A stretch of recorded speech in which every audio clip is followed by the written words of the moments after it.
Here you go. Hey guys, it's me again. All right, so I want to now just go over the structure of part 2, the argument essay.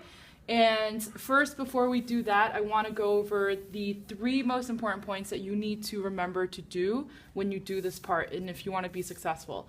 The first is you need to use at least 3 of the 4 texts in terms of evidence, finding evidence to support your argument.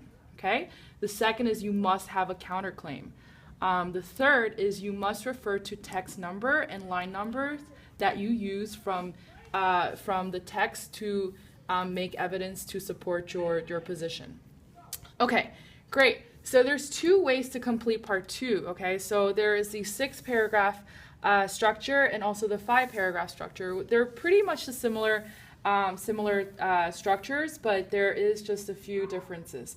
So way number 1, let me go over that first. The first paragraph would be your introduction, okay? And with your introduction, you would have a hook, which could be a question or interesting fact, some way to grab the reader's attention. Then you would have the background information, so basically 3 questions, what, who, or why. So what is this topic about? Who does it affect? And why is this issue controversial? Why do people disagree? Why are there people on one side and why are there people on the other?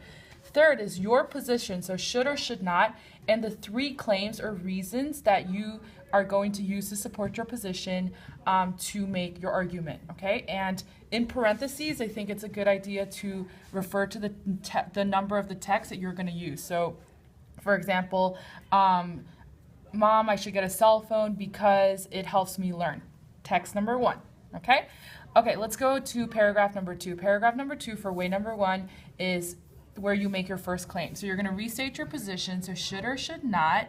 Claim number 1, your first reason, because, blah, blah, blah, okay? Then your first text, which is the according to text number 1, 2, 3, or 4, whichever you choose to use, your first text, you are going to copy that quote over here, and then you're going to make an analysis, okay? So first, summarize in your own words what that evidence means, and then how that proves your position to be true.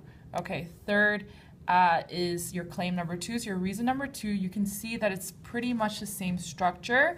So you're just gonna use the same structure to describe a second reason that you derive from a second text that you use out of the 4 that is provided. So claim number 3 again is the same. Okay, so it's your third text that out of the 4, a different one. Okay, these are all different that you're gonna use to support your position. But of course, you're gonna have to have evidence to support that and analysis of that evidence to support your position. Paragraph 5 is a counterclaim, okay, which is basically your opponent's claim. So opponents may say this, however, they are invalid or they're wrong because of this. So you don't necessarily need any evidence here.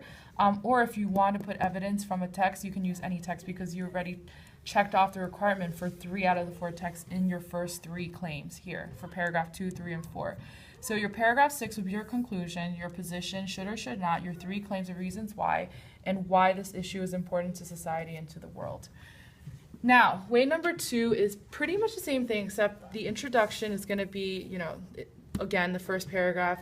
Your first claim is going to be the second paragraph, okay, same type of structure, using evidence from the first text. Your second claim is going to be using evidence from a second different text from the first text. And then instead of doing a third claim, you're going to do a counterclaim, and you're going to use evidence from a third text to support what opponents say, but also you must explain, obviously, why their argument is wrong, why they're invalid, okay, what they're arguing.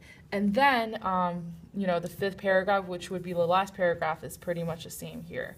So your position, your 2 claims, okay, and then why this issue is important to society, to the world, why it's relevant to our lives, and then that's a great close. These are the 2 ways.